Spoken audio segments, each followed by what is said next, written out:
The name, Itaipu, was taken from an isle that existed near the construction site. In the Guarani language, Itaipu means, the sounding stone. The Itaipu Dam's hydroelectric power plant produced the second most electricity of any in the world as of 2020, only surpassed by the Three Gorges Dam plant in electricity production. Completed in 1984, it is a binational undertaking run by Brazil and Paraguay at the border between the two countries, 15 kilometers north of the Friendship Bridge. The project ranges from Foz do Iguaçu, in Brazil, and Ciudad del Este in Paraguay, in the south to Guaira and Salto del Guaira in the north.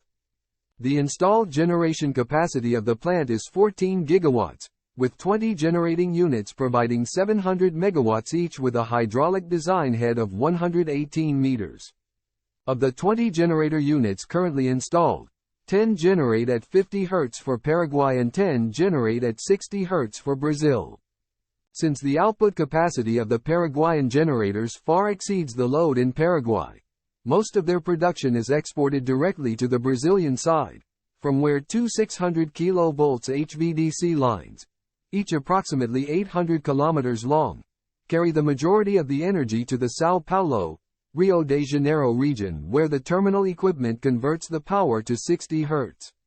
The concept behind the Itaipu power plant was the result of serious negotiations between the two countries during the 1960s. The Tratado do Iguaçu was signed on July 22, 1966, by the Brazilian and Paraguayan ministers of foreign affairs.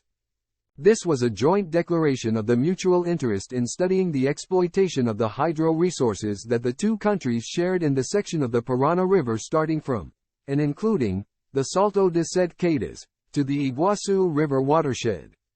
The treaty that gave origin to the power plant was signed in 1973.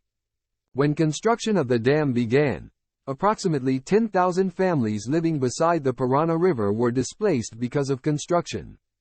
The world's largest waterfall by volume, the Guaira Falls, was inundated by the newly formed Itaipu Reservoir.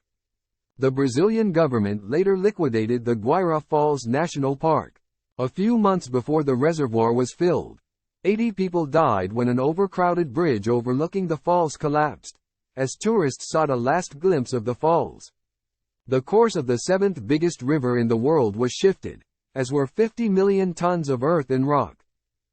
The amount of concrete used to build the Itaipu power plant would be enough to build 210 football stadiums the size of the Estadio do Maracanã. The iron and steel used would allow for the construction of 380 Eiffel Towers. The volume of excavation of earth and rock in Itaipu is 8.5 times greater than that of the Channel Tunnel and the volume of concrete is 15 times greater. Around 40,000 people worked in the construction. Itaipu is one of the most expensive objects ever built. The total length of the dam is 7,235 meters. The crest elevation is 225 meters. Itaipu is actually 4 dams joined together from the far left, an earth-filled dam, a rock-filled dam, a concrete buttress main dam, and a concrete wing dam to the right. The spillway has a length of 483 meters. The dam is 196 meters high, equivalent to a 65-story building. Though it is the 7th largest reservoir in size in Brazil, the Itaipu's reservoir has the best relation between electricity production and flooded area. For the 14,000 megawatts installed power, 1,350 square kilometers were flooded. The construction cost of the dam was about $19.6 billion United States dollars, which is the equivalent of nearly $50 billion United States dollars today.